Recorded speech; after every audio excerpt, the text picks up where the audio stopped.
My name's Cole, and I never asked for war. I just wanted peace. A quiet cabin in the woods miles from the city was all I needed. After 10 years in military and private security, I'd earned that quiet.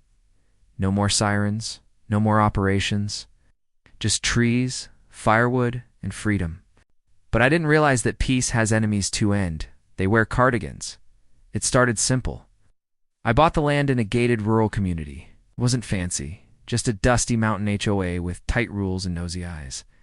At first, I didn't care. They were a joke to me, little neighborhood cops. They mailed me warnings for things like fence height violations and unsanctioned fire pits. I laughed, paid no mind until Karen got involved. Her real name was Marlene, but we all called her Karen. Short, sharp haircut, pastel sweater, clipboard fused to her hand. Wasn't just on the HOA board, she was the board she moved with. The authority of someone who knew the bylaws better than the Bible. Every week she found something new to attack me for. It was the firewood pile next. Too high a fire hazard, she claimed. Then it was my truck. Too noisy, not HOA compliant. She even cited me for my flag, an old, faded American flag. That one hit a nerve, but I held my tongue for now. I still believed this was just suburban politics with too much free time, but it escalated faster than I expected from someone so fake. One day I found tire tracks near my generator shed, footprints in the dirt. Trail cameras picked her sneaking onto my property with a flashlight.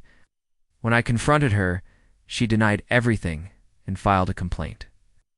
HOA fined me for aggressive behavior for simply asking questions. I installed more cameras and motion lights, just in case. My cabin turned into a fortress not out of fear, but preparedness. You don't spend 10 years in hostile zones without learning a thing or two. Still, I wanted to believe this would die down on its own. Spoiler, it didn't. 3 weeks later. My friend Reese came up to visit. He's ex-military too. A medic.com is stone. No nonsense. We were cooking steaks, drinking beers, watching the sky turn orange. It was one of those perfect, quiet nights until headlights appeared. A familiar Prius sat at the bottom of my gravel driveway. Reese squinted. "Friend of yours?" he asked, already sensing the tension. "Nope," I muttered. "That's the queen of passive aggression herself." She sat there, staring, phone to her ear, lips moving. Then she backed out slowly and disappeared into the trees. Reese raised an eyebrow. "That normal?" Should have told him to go home. I should have known. An hour later, red and blue lights danced through the pines. 2 sheriff's cruisers screamed up the drive like it was a cartel bust. Doors flew open. Weapons drawn, flashlights blinding us. Hands, now. One screamed, as if we were insurgents. We complied instantly, slowly, calmly trained. Men don't flinch.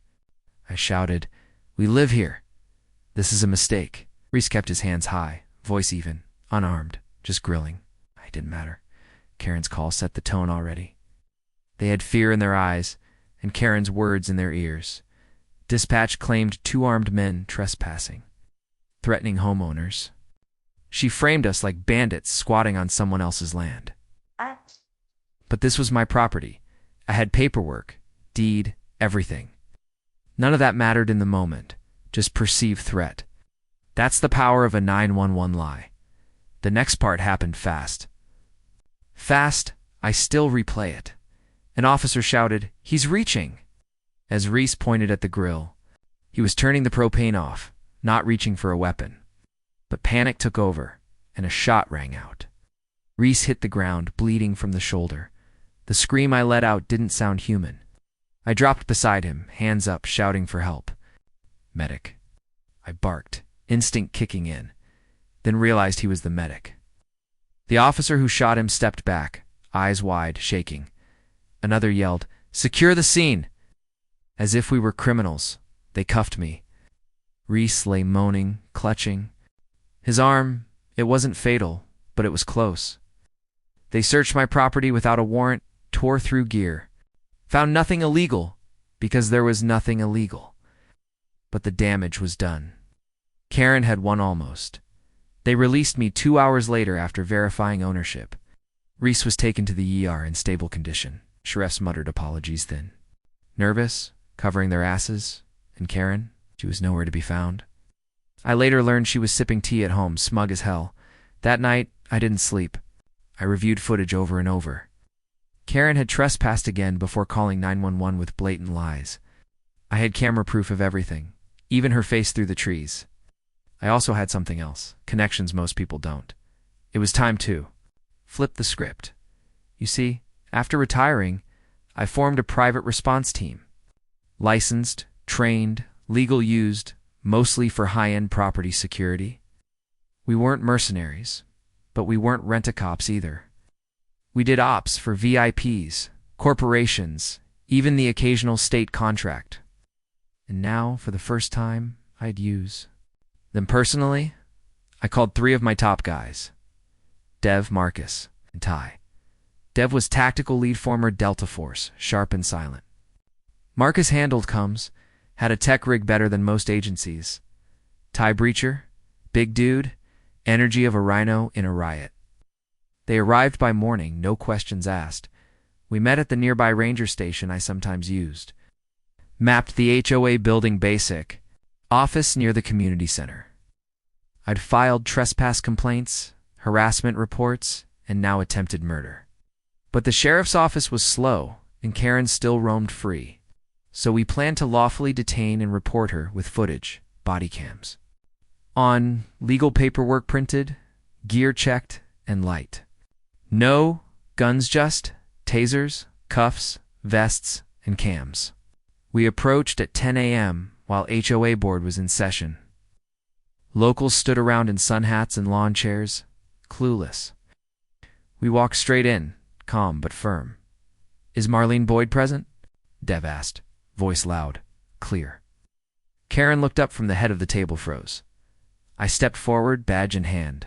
"You're being detained pending investigation." She laughed.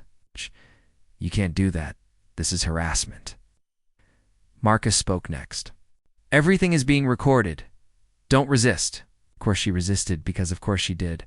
She stood, knocked over a chair, screamed, "Help, terrorists." One board member tried to block us, but Ty stepped in. No violence, just calm control, firm grips, full documentation. We escorted Karen outside as neighbors pulled out phones. Karen kicked, spat, accused us of kidnapping and assault. We ignored it. Everything was legal, time-stamped, and backed up. By the time local law enforcement showed up, we had evidence. Not just of her lies, but of her trespassing and false reports. Even they seemed surprised by the footage. The sheriff who arrived was new and like the others. He watched the body cam files, eyes narrowing with each clip. Karen's face went pale as her web of lies unraveled. She was arrested that day for filing false reports and reckless endangerment. Reese's shooting was under internal review. That was the beginning of the end for the HOA's reign. Karen was suspended, then resigned under public pressure. Other board members quit 2-1 after being sued by a neighbor. The bylaws were rewritten with resident oversight, transparency enforced. The whole system cracked under the weight of its own corruption. As for me, I still live at the cabin. The fire pit's still there. The flag still waves. The peace is real. Reese recovered fully and now visits every few months. The HOA. It's quiet now, almost too quiet, honestly. I've got new cameras, just in case. The dust hadn't even settled before the internet found us. Someone at the HOA meeting had filmed the entire confrontation. The video hit social media by nightfall. Karen gets dragged by a tactical team. Over 3 million views in 24 hours, comment sections flooded with fire. Suddenly, I wasn't just a cabin guy. Was the guy who fought back. News crews showed up the next day. Helicopters overhead like a crime show. The HOA parking lot turned into a press circus. Cameras everywhere. Some anchors called it a citizen-led uprising, others painted it as paramilitary drama. But every outlet agreed on one thing: Karen had lied. The footage was too clear, too damning to spin away. Reese gave a short statement from the hospital, calm and collected. "I was shot. Because someone lied to police?" he said flatly. No theatrics, no drama, just truth, the kind you couldn't ignore. Public support flooded invets, homeowners, even ex-law enforcement. Everyone had a Karen story, and this one hit home. but not everyone liked what we did. Some HOA board members pushed back hard. Vigilante justice, they cried in interviews. This isn't how communities work. One even filed a restraining order that got instantly thrown out. They weren't used to accountability, and it showed. Meanwhile, Karen posted her own video filmed from her sunroom. Hair perfect, pearls on, framed by a giant cross on the wall. They terrorized me, she sobbed, these men in vests threatening my life. My public opinion had already turned. Even her neighbors rolled their eyes when Redditor titled it, Karen, the final boss of HOA tyranny. Lawyers entered the chat next to from Karen's side, 4 from mine. We filed civil suits for trespassing, harassment, defamation, and emotional distress. Reese filed his own for bodily harm due to her false report, and the HOA, they got dragged in by association. Their insurance company nearly collapsed from the legal fees. The sheriff's office issued a formal apology and launched internal review. The deputy who fired the shot was placed on leave. Later, he visited Reese personally. No cameras, no press. I was wrong, he admitted. We messed up badly. Reese shook his hand. That's who he is.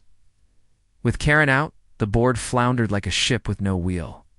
Meetings were canceled, policies were paused, fines were suspended. Some tried to maintain control, but their power came from fear. And fear doesn't last when you pull back the curtain. I showed the neighborhood how fake it all was. Then the letters stopped coming. No more compliance reminders.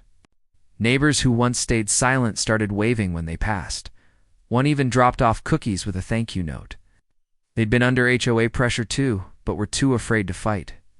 I didn't just stop Karen, I freed the block. Still, I wasn't. Naive Karen was down, not gone. She'd lawyered up with a firm that loved drama. He filed a countersuit for emotional distress and unlawful detention. It was weak, but it meant war wasn't over yet. I met it head on, prepared, precise, and fully documented. Marcus, my comms guy, ran point on legal logistics. He organized every clip, timestamp, call log, and report. We turned over 2 terabytes of evidence to our lawyers. Our defense wasn't just strong, it was bulletproof. By the time court hearings began, Karen looked rattled. I showed up in a suit, calm and professional. Karen came in wearing a neck brace and dark glasses. She sniffled during her testimony, claiming I'd terrorized her. The judge wasn't impressed, especially when we rolled the footage. By the end, her lawyer had stopped objecting entirely. We won every claim: civil, criminal, emotional, and punitive. Karen was ordered to pay damages and issue public apologies. The HOA was placed under temporary community supervision, and I was left with a strange mix of relief, and sorrow. Because this all started with a barbecue, Reese came back to the cabin a month later. His arm was healing well, but the scar would stay. He laughed as he looked around. Place still standing? I handed him a beer and nodded. I noticed. Karen's nod. We sat by the fire, letting the silence fill the air. You know, he said, you didn't have to go that far. I looked at him, knowing he was right, but also wrong. I didn't want to, I said. I was forced to. That's the thing about people like Karen. They push until you snap. And when you finally push back, they act like victims. But it wasn't just about me. It was about every quiet guy with a cabin, every neighbor fined for having a faded garden, gnome, every war vet accused of making people uncomfortable by existing. This was bigger than one woman and one HOA. We started getting invites from other communities, private talks, homeowners groups, Facebook messages, forum threads, flooded in. Can you help us, they asked. Our HOA is worse. It felt surreal, but we realized something important. Karen was just the beginning. The system was the route, so I launched a new branch of my company. Community defense consulting, legal, ethical, tactical support for bullied residents. We don't raid offices, but we do teach people how to fight back. We hold workshops, review bylaws, and train local reps. Karen taught me something. Organized pushback works. Months passed. Seasons changed. The cabin felt peaceful again. But my door stayed open. Inbox always full. I wasn't a hero. I wasn't a vigilante. I was just a guy who said, "Not today." Karen and others began saying it too. One night I got a message from a veteran in Texas. His HOA banned the flag on his porch, called it visual clutter. He fought back and won because of our blueprint. He ended the message with 4 words I'll never forget. "You gave us permission, brother." It's strange being that spark. I didn't ask for it, didn't want it. But when you see injustice, you either look away or stand up. I chose the latter, and it changed everything. Because sometimes the quiet guy at the cabin isn't the target, he's the fuse. Reese eventually moved up the road, bought land nearby. Now we grill twice as often and watch the stars. Neighbors stop by without fear, without HOA threats behind them. The community is, well, an actual community now. And Karen, last I heard, she moved to Florida. They say she joined another HOA down there. Old habits die hard, I guess. But something tells me it won't go how she plans. Word travels fast when you're infamous for losing power, especially when the internet calls you the final Karen boss. Still, I keep the footage, keep the files.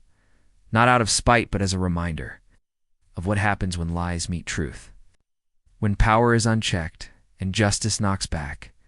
When one man says enough. Because I didn't win with foresight, I won with facts. With footage, with law, with resolve and unity. And though I had a SWAT team, I used restraint. That's the part people miss. I didn't storm and angry. I came in with proof and left with peace. So if you're reading this, stuck in your own HOA nightmare, know this. You're not alone, and you're not powerless. They want you quiet, passive, scared of fines and threats. But you've got more strength than they want you to know. And if Karen comes knocking, you know what to do. Peace is a funny thing. It never lasts quietly. After everything, I thought the noise would stop. No more police lights, no HOA letters, no screaming Karens. But when you challenge a system built on control, it fights back. Not with guns, but with paperwork, whispers, and shadows. The first sign came in the form of a letter. Certified mail, no return address, clean envelope, thick paper. Inside was a formal threat, someone challenging my security license. They alleged unethical practices, militia behavior, and community intimidation. All signed anonymously. All fabricated. I handed it to Marcus, who scanned the letter instantly. Metadata hidden deep in the document pointed to one name, a lawyer loosely connected to Karen's previous legal team. We couldn't prove she ordered it, but it stank of her. The game had shifted from public war to private sabotage. I wasn't worried yet. But I wasn't stupid either. This was about more than one Karen now. We'd poked the HOA hornet's nest, and other queens were buzzing. Every week, new videos surfaced of homeowners being bullied. America was waking up, and some didn't. Like it, we were contacted by a whistleblower in a major HOA. He'd seen our story and wanted to talk quietly. Said his board was doing worse. Fake fines, forged signatures, spying. They even had drones watching people's yards at night. Gave us files. What we saw made my stomach turn. There were documents labeled Enforcement Priority List. They ranked homeowners by compliance risk and ideological leanings. One guy was flagged because he had a Gadsden flag. Another for associating. With known HOA agitators like me, it wasn't management. It was surveillance in a suburban mask. We compiled the evidence, sanitized it, and sent it to media. 2 weeks later, exposes dropped across the country. HOA blacklists homeowners based on political views, read one headline.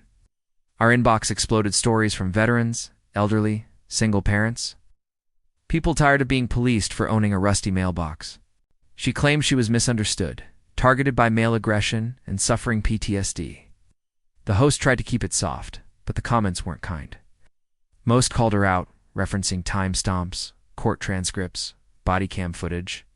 Karen's voice cracked halfway through. Truth has a way of doing that. Meanwhile, we expanded our operation. It's not as a SWAT team, but as community defenders. We helped homeowners file group lawsuits, rewrite HOA bylaws, and organize. We weren't starting revolutions. We were restoring balance. It was spreading faster than we expected. Ty ran workshops on lawful resistance, how to handle harassment legally. Dev created a manual called Defend, Don't Escalate. We partnered with civil rights attorneys and local news outlets. Even HOA board members, ethical ones, started reaching out for help. Turns out, not all Karens liked what their groups were doing. Still, Karen's shadow lingered like smoke from a fire. One day, Reese came by with a serious look. He'd intercepted a private forum post targeting my cabin. Photos of my truck, speculation about my militia friends. They were organizing not legally, but as vigilantes of their own. I scanned every image. They'd been close to close. Someone had been near the tree line at night. Trail cams caught a figure ducking behind a pine. I printed the stills and locked down the perimeter tighter. This wasn't paranoia, it was preparation. Again, we reinforced the cabin, installed more cameras and IR triggers. Nothing lethal, just smart deterrence light flashes, trip sensors, loud alarms. Also posted new signs, private security. Zone monitored 24/7. If they wanted to play games, they'd need new dice. Because we weren't bluffing anymore, then came the fire, small, but intentional. Someone lit a flare in my mailbox one night. Luckily, Reese was there, heard it hiss and explode. The flames scorched the box, blackened the post, melted wiring, but the cameras caught everything in 4K clarity. We turned the footage and immediately full face, license plate ID. It wasn't Karen, but a neighbor tied to the rogue forum. He confessed under pressure and named others in the group. They were building a list, enemies of the HOA order. You can't make this up. Charges were filed: arson, conspiracy, harassment. It made headlines again, and suddenly the movement grew stronger. We weren't just fighting Karens anymore. We were fighting culture rot. The rot that said power was more important than truth, and this time the country was watching. I held a press conference on the cabin porch. No suits, no podium, just me, the mountains, and clarity. I'm not anti-HOA, I said. I'm anti-bullying disguised as community care. The message landed. People nodded. Networks aired it without edits. The noise was loud, but the truth cut through. We received letters from Congress members, journalists, veterans groups. One even invited me to testify at a homeowners' rights hearing. I didn't go to Washington. I sent Reese instead. Spoke with calm, with scars, with gravity people could feel. And for once, lawmakers listened. Local governments began introducing HOA accountability laws. Fines now required review. Cameras had to respect privacy. Power had to be transparent, not just printed in a rulebook. HOA boards couldn't harass and hide behind the bylaws anymore. Change didn't come easy, but it did come. Still, my cabin wasn't safe forever. One night, I found a bullet hole in my barn wall. No sound, no note, no follow-up, but a warning. I didn't panic. I rebuilt it stronger. And I sent the footage to law enforcement and news. We live in strange times when truth makes enemies. But I never chose to be popular. I chose to be right. And if that means drawing fire, so be it. Because I'm not standing down, I'm standing guard. For every neighbor who can't fight alone, sometimes I wonder where Karen is now. Does she watch the news and grind her teeth? Does she tell people it was all lies, all fake? Or does she finally understand the mess she caused? Maybe someday she realized the silence was always better. I keep a folder labeled HOA Ops on my desktop. Inside are hundreds of stories, letters, videos, testimonies. People who fought back and people still too afraid. I answer as many as I can every day. Because the fight didn't end, evolved. You'd think the story was over.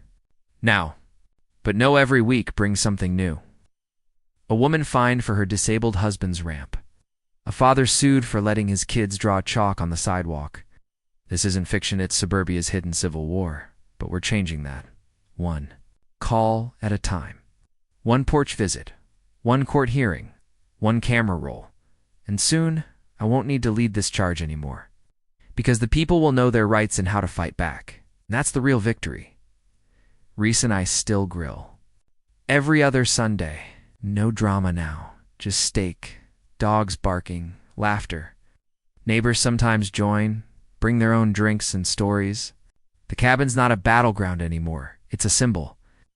A place where peace was earned, not given.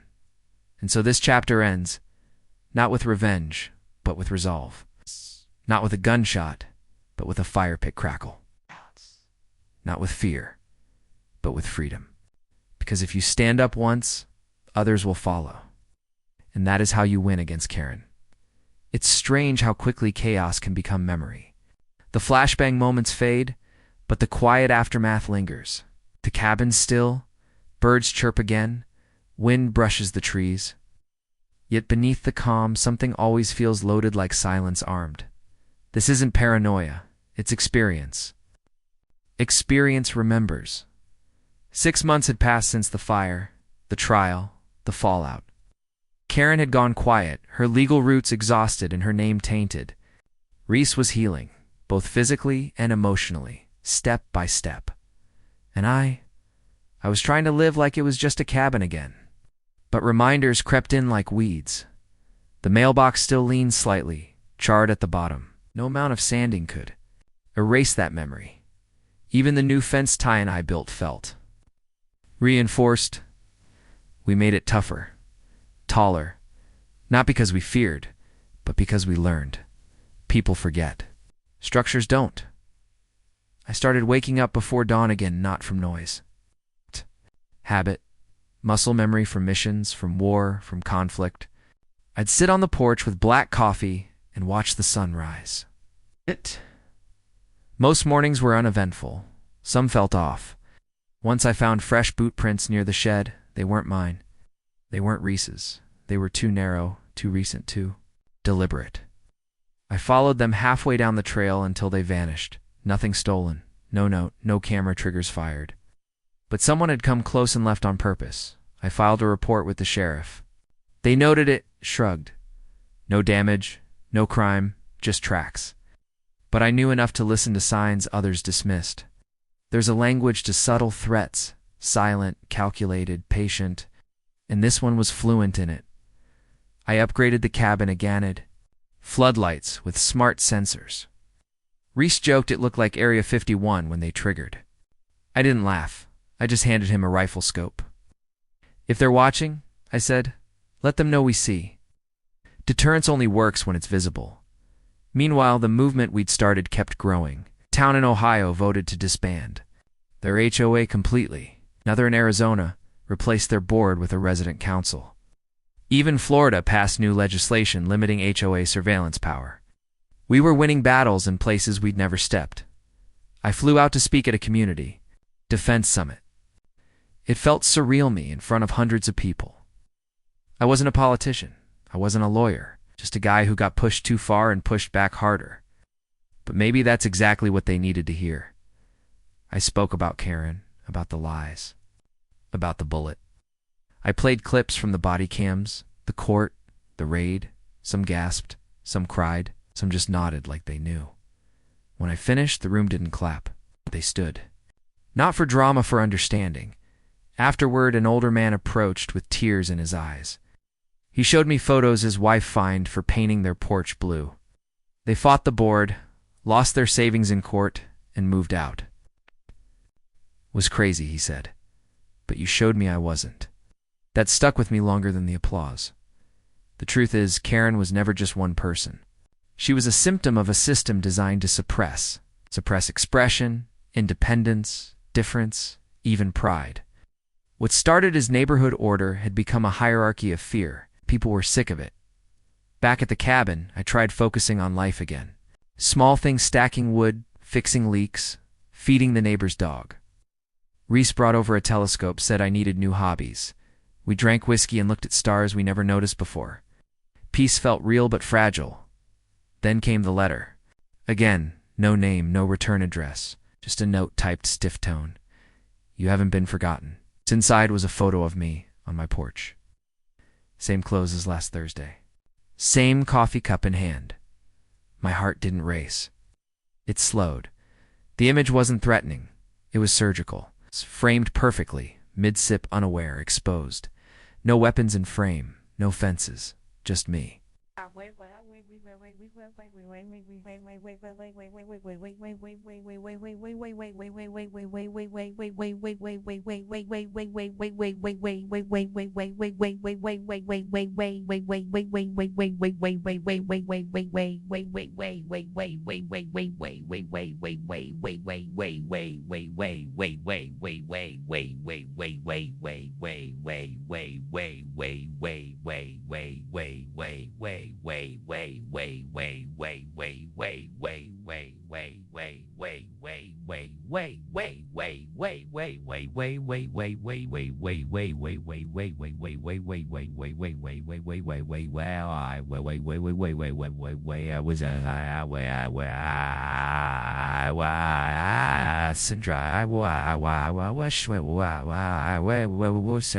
Closer than before and smarter. I scanned every feed, every trail cam, every inch. Nothing showed up. Either they jammed the signal or stayed out of frame. Dev reviewed the footage remotely, analyzing time code and signal dips. He confirmed a brief interruption. Tex-of ghosts. Not Karen's style. Someone more advanced. We logged it, updated the authorities again. Response was polite but lukewarm. No direct threat. Monitor closely. I'd heard that before. Back in Iraq, before an ambush. Closely usually meant prepare now. So that's exactly what I did. I reached out to Marcus, asked for his quiet gear. Portable radar, heat sensors, encrypted drones, all non-lethal, all legal. We weren't going hunting. We were going invisible. I didn't want confrontation. Wanted proof? Because proof is power. For 2 weeks, nothing happened. No letters, no prints. Then one night, I caught it barely. A rustle near the barn, a flicker in the motion grid. I froze, lifted my phone, switched to thermal mode. One heat signature, then gone, but the drone caught it. Male, mid-30s, dark clothes, hood. Not a neighbor, not a friend, not random. Walked right past 3 sensors without triggering them. Then he looked directly into the drone and smiled. The footage chilled me worse than the snow. The sheriff's department took the footage more seriously this time. They launched an investigation, but no suspect was found. There was no match in their database. No prints left behind. The case became open, but inactive. I called it what it really was, unfinished. Reese suggested I move. Start fresh. Leave the ghosts. I considered it for a whole 5 minutes, then I shook my head. I didn't start this war to run from it. He nodded. He knew me too well. We both stayed planted where storms hit.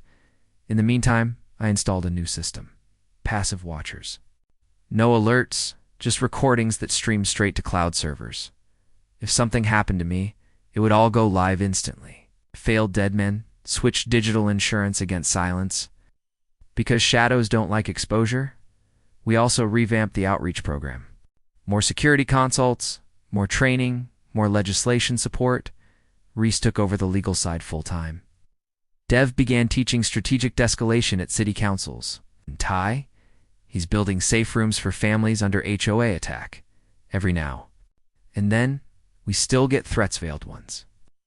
Emails, fake profiles, trolling comments from ghost accounts. But they bounce off now. We've hardened the walls. Every scare only sharpens our resolve. Because fear only wins when you stop moving.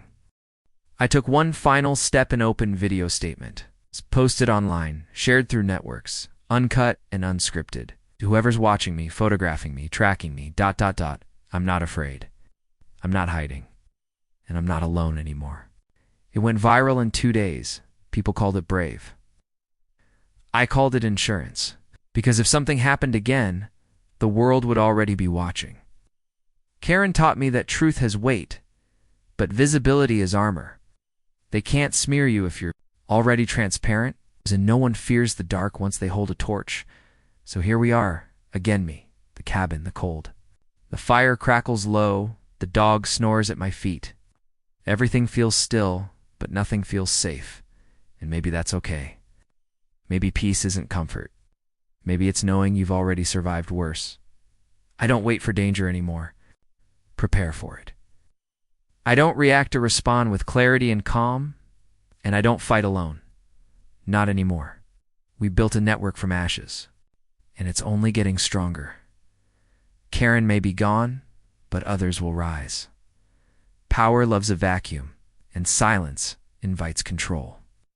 But so does resistance, and now resistance is organized. We're not just watching HOAs anymore. We're watching who watches them. So if you're still out there hiding in the tree line, camera in hand, just know I see you. I knew you'd come again. But this time, I'm ready in ways you can't imagine.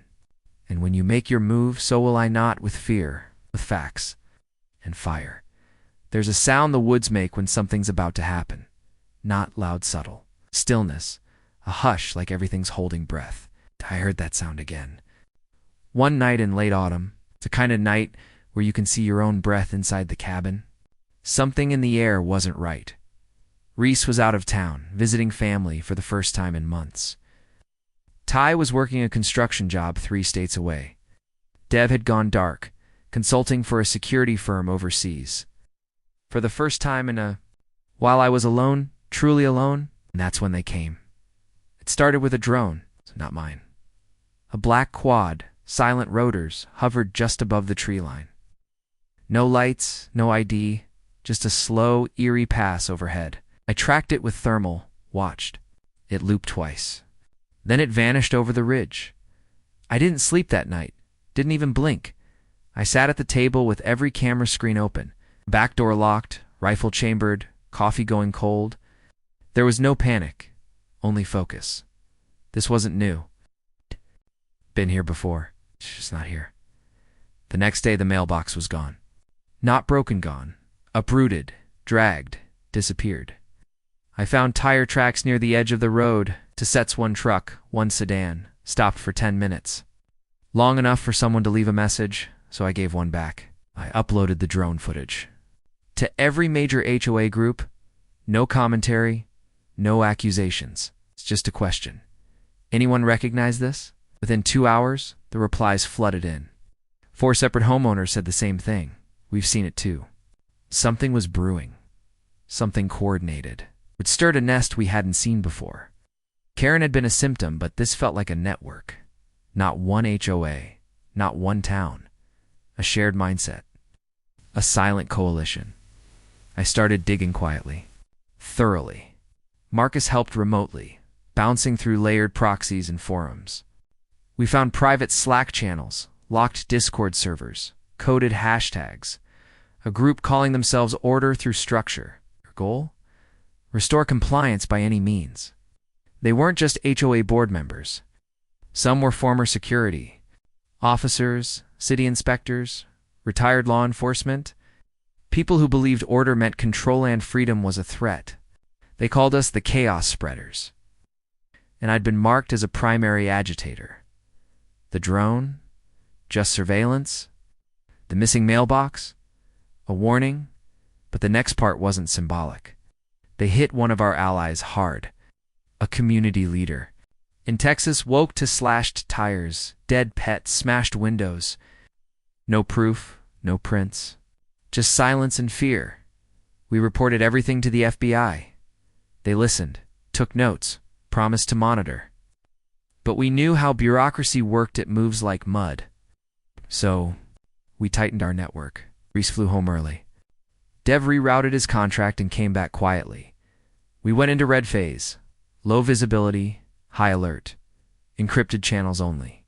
Full cum logs, scheduled check-ins every 6 hours.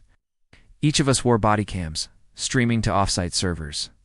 We weren't looking for war, but we weren't backing down. Not this time. Not ever again. Then came the knock. 3 sharp hits on the front door just after midnight. No lights outside. No motion triggers. No car in view. I approached slowly, rifle low, safety off. Camera live. Who is it? I asked through the intercom. No answer. Just another knock. I opened the door fast. Nothing there. But on the steps lay a package, wrapped in brown paper. Taped to it a note. You made it worse. Inside?